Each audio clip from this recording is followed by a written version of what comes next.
Pues hace 25 años todo el mundo empezaba un poco de la misma manera, ¿no?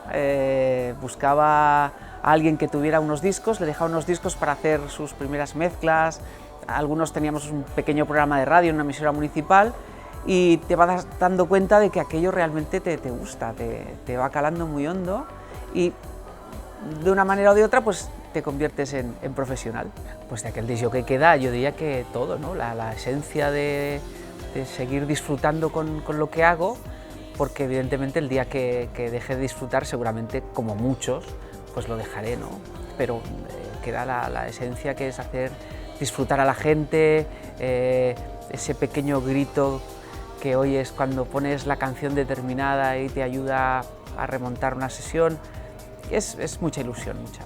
Las principales diferencias son tecnológicas, porque evidentemente cuando yo empezábamos todos con aparatos muy arcaicos, ¿no? Y como aquello era lo que había, pues tenías que trabajar con aquello. Y ahora todo está como mucho más facilitado. La gente ya va a pinchar con un ordenador, ya no lleva nada físico, ni discos, ni cassettes, ni...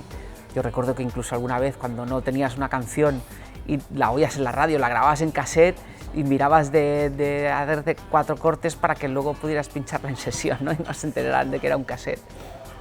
Pero en teoría el buen disc jockey mantiene la misma filosofía que la de un disc jockey de hace 25 años, es decir, hacer que la gente disfrute y componer la sesión de tal manera que siempre haya momentos de clímax y momentos de descanso, porque evidentemente lo que no puedes tener es a la gente siempre muy arriba. La verdad es que Maspalomas es un sitio donde me llamaron porque uno de los organizadores del Gay Pride de allí es fan del podcast y pensó que era una buena combinación unir para un público tan exigente como es el público gay mi música con los eventos que ellos realizan allí. La verdad es que es un poco como llegar a realmente donde quieres estar, ¿no? Porque de siempre habías tenido la sensación que en los locales gays era donde mejor música se escuchaba. Entonces, ir a locales heteros es simplemente ir a escuchar la música del momento y la música del mogollón. Y muchas veces con amigos habíamos ido a estos locales a escuchar música precisamente por eso, por el sentimiento de calidad de los disc jockeys que venían y hace 20 años. Ahora, pues con los circuitos, está todo pues ya más abierto, más disponible. Y bueno, pues realmente el Ibiza Sensations ha calado mucho en ese colectivo y yo les agradezco muchísimo que cuenten conmigo para estas ocasiones. Barcelona Sensations es un proyecto que intenta buscar un poco el más allá del Ibiza Sensations. Todo que Barcelona tiene playa y que buscamos que sea un sonido quizás un poquito más cercano al club, que sea un poco más alegre, más de bailar, quizás no tan pensado en el lounge de Ibiza o en el escuchar música en la playa. Aquí ya nos centramos en un club y la idea es que sea música más bailable. Triunfar fuera es un camino diferente.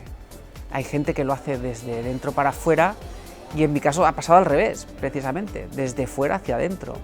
Es más, yo creo que tengo más seguidores fuera de España que incluso en España, ¿no? Aunque sí, he de reconocer que tengo muchísimos seguidores, pero me considero más reconocido en países como Holanda, como en Alemania, Rusia, en Brasil, que son sitios donde devoran prácticamente, me demandan cada episodio nuevo. Las previsiones eran muy pequeñas cuando empecé y ahora puedo considerar que quizás soy uno de los disc jockeys más escuchados del planeta, entonces evidentemente sí hay una diferencia muy notable.